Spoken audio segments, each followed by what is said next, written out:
د لیټ لپاره په پښتو کې څه ټکی راځي؟ لیټ می تھنک. وګوره تاسو ته ما اوس دا فکر وې لیټ می تھنک مالا یعنی ما پرېږدو چې زه سوچ وکړم. د دې مطلب څه لیټ می تھنک یا لیټ اټ گو. اکثر د دوه کسانو جګړه یې کنه او خلاصون تاسو کوئ تاسو ورته وایئ چې یار لیټ اټ گو مطلب پرېږدو دا خبره. د کویټ هم درې واړه فارمز یو شانتي دي کویټ. خو دلته کې دا یو پوینټ یاد ساتئ چې د انګریزانو په خپله هم په دې ټکي کې لانجه ده. ځینې کسان وایي چې کویټ دی او ځینې کسان وایي چې کویټ. هټ ټکی په انګلیش کې نشته.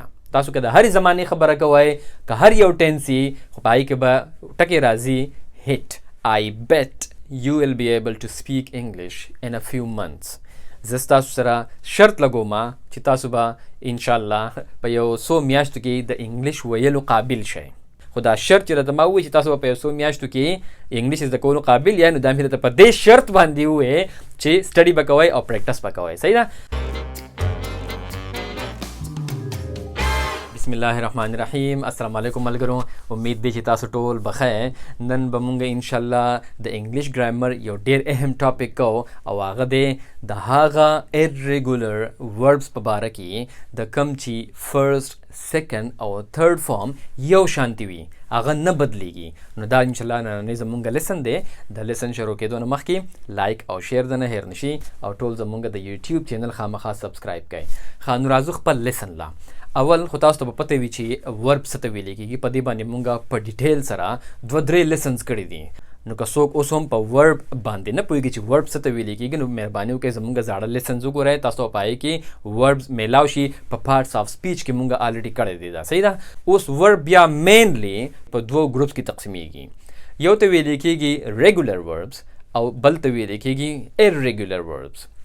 ریګولر وربز هغه وربز دي چې کله مونږ د هغې د فرست فارم نه سیکنډ فارم او یا تھرډ فارم جوړو نو د هغې څه خاص قاعده او قانون وي او مونږ هغه قاعده او قانون فالو کوو. د هغې نه بیا مونږ د فرست فارم نه سیکنډ فارم او تھرډ فارم جوړو. او په ریګولر ورب کې کله چې هم مونږ بیا د فرست فارم نه سیکنډ او تھرډ فارم جوړو نو د هغې سره یا د ډي اضافه کېږي او یا د ای ډي اضافه کېږي. مثال په طور یو ورب دی واک یعنی ګرځېدل که نه واک کول. اوس د واک سیکنډ فارم دی واکډ او د هغې تھرډ فارم هم دی واکډ. نو تاسو وګورئ په دې کې مونږ په آخر کې ای ډي اضافي لګولی دی. د واک سپیلنګ دی WALK د هغې سیکنډ فارم دی WALKED او د هغې تھرډ فارم هم دی WALKED. یا دغه شانتي تاسو ډېر اگزامپلز اخیستی شئ. مثال په طور جمپ د جمپ سیکنډ فارم دی جمپډ او د هغې تھرډ فارم هم دی جمپډ. یا دغه شانتي پلی پلیډ یا کوکډ. نو دغه شانتي دا ریګولر ورب خو ډېر اسان دي د دې د فرست فارم نه سیکنډ او تھرډ فارم جوړول. دلته کې صرف دا یو پوینټ یاد ساتئ چې کم هم دا ریګولر وربز دي نو د دې سیکنډ فارم او تھرډ فارم یو شانتي وي. لکه کوکډ نو تاسو وګورئ سیکنډ او تھرډ فارم یو شانتي دی. یا پلیډ سیکنډ تھرډ فارم یو شانتي دی. یا واکډ سیکنډ او تھرډ فارم یو شانتي دی. دې ته خو ویلی کېږي ریګولر ورب. دا خو ډېر اسان دي. صحیح ده؟ د دې نه علاوه بیا بل دی irregular verbs. اوس irregular verbs لږ ګران هم دی او په انګلیش کې ډېر زیات ټکي irregular verbs شته دي. صحیح ده؟ نو د هغې څه خاص قاعده او قانون نشته دی چې مونږ د دې فرست فارم نه سیکنډ فارم او یا تھرډ فارم څنګه جوړ کړی دی. هېڅ څه خاص قاعده قانون یې نشته دی او د هغې طریقه کار دا دی چې دا به تاسو یادوئ. رټه به پې لګوئ او رټه به څنګه لګوئ چې څومره تاسو پریکټس کوئ تاسو ته په خپله باندې دا یادیږي. مثال په طور یو ډېر عام irregular verb دی. irregular ویلی کېږي هم دی ته چې irregular وي یعنی سر او خپې پته یې نه لګي. صحیح د هغې ته ویلی کېږي irregular. تاسو اوس یو irregular verb واخلئ د ټولو نه اسان irregular verb چې تاسو ټول له به درځي هغه دی go. اوس تاسو وګورئ go خو دی فرست فارم د دې سیکنډ فارم دی went او د دې تھرډ فارم دی gone. so go went gone. نو تاسو وګورئ په دې کې هېڅ قاعده او قانون نشته دی چې د دې ګو نه وینټ څنګه جوړ شوی دی او یا د ګو نه ګان څنګه جوړ شوی دی او یا د وینټ نه ګان څنګه جوړ شوی دی. نو په دې کې تاسو وګورئ په دې کې فرست فارم سیکنډ فارم او تھرډ فارم درې واړه د یو بل نه بدل دي. go went gone. دغه شانتي ډېر زیات ټکي شته دی چې هغه irregular دی. مثال په طور یو بل دی speak خبرې کول. صحیح ده؟ speak فرست فارم دی د هغې سیکنډ فارم دی spoke او د هغې تھرډ فارم دی spoken. نو په دې کې هم تاسو وګورئ فرست سیکنډ او تھرډ فارم د یو بل نه بالکل بدل دي. یا یو بل یو عام غوندې ټکی دی write wrote written. write لیکل کول. so first form دی write, second form دی wrote او third form دی written. نو دا هم irregular verb دی. د دې د جوړولو هیڅ قاعده او قانون نشته. دا به تاسو چې څومره پریکټس کوئ دا به تاسو له دغه شانتي درځي, دا به تاسو دغه شانتي یادېږي او په دې کې به ډېر ټکي الریډي تاسو له درځي هم. خو نننی ټاپک زمونږ د دې په باره کې دی چې ځینې irregular verbs داسې دي چې د هغې first form, second form او third form درې واړه یو شانتي وي. په هغې کې سپیلنګ هم نه بدلیږي او د هغې فارم هم نه بدلیږي. د هغې درې واړه فارمز یو شانتي وي. نو هغه نننی زموږ ټاپک دی. په هغې کې یو څو ټکي دي چې دا په عام ژوند کې ډېر زیات استعمالیږي. نو زه تاسو ته دا یو لیست در کوم, د تاسو ځان سره یاد کړئ. په دې کې اولنی ټکي زموږ سره دی bet, bet. اوس bet ویلی کېږي شرط لګولو ته, شرط لګانا. صحیح ده؟ bet. اوس د bet first form دی bet, second form یې هم دی bet او third form یې هم دی bet. betted ټکي نشته دی. د دې درې واړه فارمز یو شانتي دي. که دا تاسو په هر یو ټینس کې استعمالوئ, په پاست کې, پریزنټ کې, فیوچر کې, په هر یو ټینس کې استعمالوئ تاسو, دا به همیشه هم bet راځي. مثال په طور زه یو سنټنس وایم چې I bet you will be able to speak English in a few months. زه ستاسو سره شرط لګوم چې تاسو به انشاءالله په یو څو میاشتو کې د انګلیش ویلو قابل شئ. په هغې کې ما څه وایي I bet. که دا اوس زړه خبره وي او که راتلونکې خبره وي او که اوسنۍ خبره وي, خو د دې درې واړه فارمز د ورب یو شانتي دي. خو دا شرط چې راته ما ووایي چې تاسو به په یو څو میاشتو کې انګلیش زده کولو قابل یې, نو دا مې درته په دې شرط باندې ووایي چې سټډي به کوئ او پریکټس به کوئ. صحیح ده؟ ښه, زموږ سره په دې لیست کې بل یو ټکی دی broadcast. broadcast ویلی کېږي نشر کولو ته, یعنی خبرونه نشر کېږي یا ډرامه نشر کېږي په ټي وي باندې چې راځي که نه, هغې ته broadcast ویلی کېږي. د broadcast هم first, second او third form یو شانتي دی. broadcast, broadcast, broadcast. broadcasted پکې نشته دی. صحیح ده؟ PSL was broadcast on PTV Sports. PSL په PTV Sports باندې نشر شوی و. صحیح ده؟ ما واز وی ګوره past tense دی که نه, خو هلته به راځي broadcast. حالانکې په past indefinite tense کې د واز سره خو د verb second form راځي که نه, نو دلته کې به تاسو بیا وګورئ چې دا د verb second form استعمال شوی دی. پوینټ زما دا دی چې کله هم تاسو دا verbs استعمالوئ د کوم چې first, second او third form نه بدلیږي, دا به تاسو ته د auxiliary verb نه پته لګي چې دا د کومې زمانې خبره کېږي. لکه ما تاسو ته اوس چې دا کوم اگزامپل ووی چې PSL was broadcast, نو ګوره ما ته به د دې واز نه پته لګي چې دا د past tense خبره ده, past indefinite tense خبره ده. صحیح ده؟ نو دغه شانتي به تاسو ته د auxiliary verb نه پته لګي. یا که فرض که زه سره has او have استعمال کړم, نو د هغې نه به تاسو ته پته لګي که نه چې دا د perfect tense خبره کېږي, ځکه چې په perfect tense کې خو د verb third form استعمالیږي. خو دا هغه irregular verb دی چې د هغې first, second او third form خو بیخي یو شانتي دي. نو سړی به بیا دا سوچ کوي چې دا اوس کم یو tense دی, نو هغه به تاسو ته د auxiliary verb نه پته لګي. که فرض که had پکې استعمال شوي وي, نو تاسو ته به پته ولګي چې دا د past perfect tense خبره ده. صحیح ده؟ په دې لیست کې زموږ سره یو بل ټکی دی cut, CUT. کټ مطلب کټ کول, پرې کول ورته په پښتو کې وایي. صحیح ده؟ سړی سبزیانې کټ کوي یا د چا نه ځان کټ شي په چاړه باندې څوک ځان غوڅ کړي که نه, نو دې ته هم ویلی کېږي کټ. اوس د کټ هم first, second او third form دی کټ, کټ, کټ, کټ. کټډ ټکی نشته دی په انګلیش کې. صحیح ده؟ so I cut myself while making dinner. ما چې کله ډینر تیارو, دغه ماښام روټۍ مې تیاروله, نو ما پکې ځان غوڅ کو, ځان مې کټ کو. نو څه به راځي I cut, حالانکې د past tense خبره ده. صحیح ده؟ زه خو یم چې ما چې کله د ماښام روټۍ تیاروله, نو ما ځان کټ کو که نه, او دا د verb second form استعمال شوی دی. خو دا به کټ راځي ځکه چې د دې درې واړه فارمز یو شانتي دي, کټ, کټ, کټ. ښه, په دې لیست کې زموږ سره یو بل ټکی دی, هغه دی hit, HIT. hit مطلب دی وهل.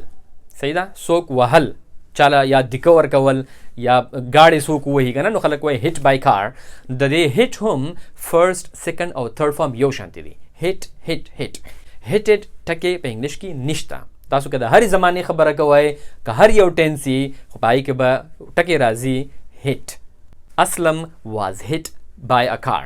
اسلم ګاډي وهلی و, اسلم was hit by a car. تاسو ګورئ واز راغلی دی که نه, نو د دې نه به بیا موږ ته پته لګي چې دا زړه خبره ده, دا د past tense خبره ده. خو د ورب به فارم نه بدلیږي, هغه هم هیټ راځي. د ټول درې واړه فارمز یو شانتي دي.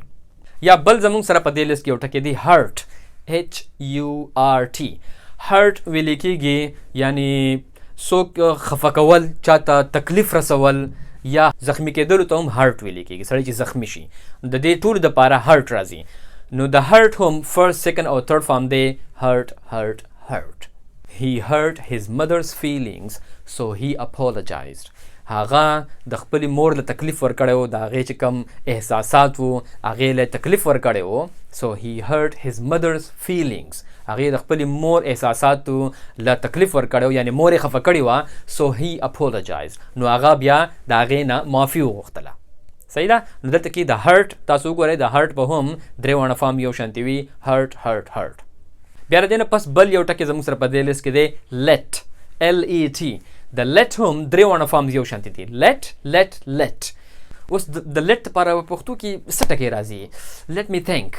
ها اوس ګوره تاسو ته ما اوس دا فکر وې let me think. مالا یعنی ما پرېږدو چې زه سوچ وکړم، د دې مطلب څه let me think یا let it go.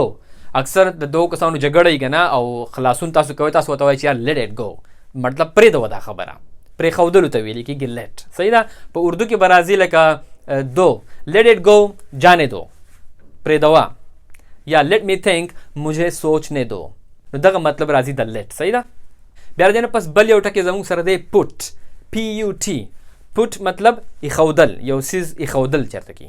د put هم فرست سیکنډ او تھرډ فارم یو شانتي دی، put put put. دا هغه یو ټکی دی چې په دې کې به زه په خپله باندې هم تر ډېر وخته پورې غلطېدم، چې کله به هم ما په پاست ټنس کې استعمالوه، زما پکې اکثر په خپله هم غلط شو، ما به پوټډ وی. نو تاسو به هم د نن د پس دا غلطي نه کوئ. که چېرته څوک تاسو کوئ پوټ همیشه راځي پوټ پوټ پوټ، که هر یو ټینس وي. صحیح ده. I put the TV volume down. ما د ټي وي والیوم لاندې کو، د هغې اواز مې ښکته کو. صحیح ده. د هغې لپاره هم پوټ راځي. او دویمه چې I put my phone on the table. ما خپل فون په میز د پاسه ایښودی دی، پوټ به راځي دغه شانتي. صحیح ده. یو بل ټکی دی quit QUIT. quit ویلی کېږي هم پرېښودلو ته، یو کار پرېښودل، یو کار بس کول، یعنی I quit my job، ما خپل جاب پرېښی دی، د هغې لپاره راځي quit. د quit هم درې واړه فارمز یو شانتي دي، quit quit quit. خو دلته کې دا یو پوینټ یاد ساتئ چې د انګریزانو په خپله هم په دې ټکي کې لانجه ده. ځینې کسان وایي چې quit quitted quitted دی، او ځینې کسان وایي چې quit quit quit دی. نو ما چې په دې باندې خپل څومره ریسرچ کړی دی، نو زیات خلک دا وایي چې quit quit quit دی، یعنی درې واړه فارمز یو شانتي دي. خو موږ هم په تیر یو لیسن کې quitted استعمال کړی دی. نو که فرض که تاسو چېرته هغه مخې له راشي، نو پکار چې تاسو بیا quit استعمال کړئ. خو quitted هم بیخي غلط نه دی، ځکه چې ډېر انګریزان داسې وایي چې quitted هم صحیح دی. خو د دې نه پس بل یو زموږ سره یو اهم ټکی دی په دې لیست کې، هغه دی read، لوستل. د read فرست فارم دی read، د هغې سیکنډ فارم دی read، او د هغې تھرډ فارم دی read. نو تاسو اوس دې ته غور وکئ، د دې سپیلنګ د فرست سیکنډ او تھرډ فارم سپیلنګ بالکل یو شانتي دی، خو د دې پروننسیشن بدلیږي. په فرست فارم کې دی read، په سیکنډ فارم کې دی read، او په تھرډ فارم کې هم دی read. دا ویل کېږي read، خو لیکل کېږي یو شانتي. هغه به تاسو ته بیا د ټینس نه پته لګي. که تاسو زړه خبره کوئ نو ته به وایئ چې I read، او که تاسو اوسنۍ خبره کوئ نو ته به وایئ چې I read. او یا که چېرته تاسو کتاب لولئ، یا تاسو ته په پیپر کې چېرته راغلی وي، یا تاسو سره څوک خبرې کوئ، نو تاسو به بیا هلته کې auxiliary verb ته ګورئ. د auxiliary verb نه به تاسو ته پته لګي چې دا اوس زړه خبره کوي که دا اوسنۍ خبره کوي. صحیح ده. ښه زموږ سره یو بل ټکی په دې لیست کې دی، هغه دی set SET set. اوس د set لفظي معنی خو دا کېښودل، خو کم کېښودل. مثال په طور زویمه چې the judge punished him harshly to set an example. جج یو کس له مطلب ډېره زیاته سخته سزا ورکړله چې د نورو دپاره یو مثال وګرځئ، نورو خلکو ته یو مثال کېږدي. نو دغه set راځي. یا موږ وایو چې he set me up، دا هم یو ډېر مشهور فریز دی. صحیح ده. he set me up د دې مطلب څه دی چې څوک تا ته چال جوړ کړي او تا په یو څیز کې ګیر کړي، ټول چال یې تا ته کړي او ته په یو څیز کې ګیر شي، تر څه خبر نه وي د هغه چال نه. نو ته بیا د هغې په باره کې بل چاته چې ذکر کړي، ته ورته څه وي چې he set me up، هغه زه ګیر کړی وم په دې کې، هغه دا چال جوړ کړی و، he set me up. ښه بل یو ټکی زموږ سره دی shut. د shut مطلب دی بندول، دروازه بندول. صحیح ده. یا خوله بندول. صحیح ده. دې ته ویل کېږي shut. اوس د shut هم فرست سیکنډ او تھرډ فارم درې واړه یو شانتي دي، shut shut shut. She shut the door behind her. هغې په ځان پسې وروسته دروازه بنده کړله، یعنی کمرې ته چې یو سړی ورننوځي او په ځان پسې دروازه را بنده کړي که نه، نو موږ څه وایو چې she shut the door behind her. هغې په ځان پسې شاته دروازه بنده کړله. نو د شټ به درې واړه فارمز یو شانتې وي، شټ شټ شټ. یا تاسو اکثر خلک به دا اورېدلي که نه، خلک وایي شټ اپ. شټ اپ مطلب دا دی چې خوله بنده کا. نو دغه هم دغه شټ دی. ښه په دې لیست کې زموږ سره یو اخري ټکی دی، هغه دی سپریډ. سپریډ ویلې کېږي خورېدلو ته. سپریډ یو څیز خور شي که نه، هغې ته ویلې کېږي سپریډ. د سپریډ هم فرست، سیکنډ او تھرډ فارم یو شانتې دی، سپریډ سپریډ سپریډ. مثال په طور کورونا وایرس spread rapidly around the globe. کورونا وایرس په ټوله دنیا کې ډېر په تیزۍ سره خور شوی و یا خور شوی دی.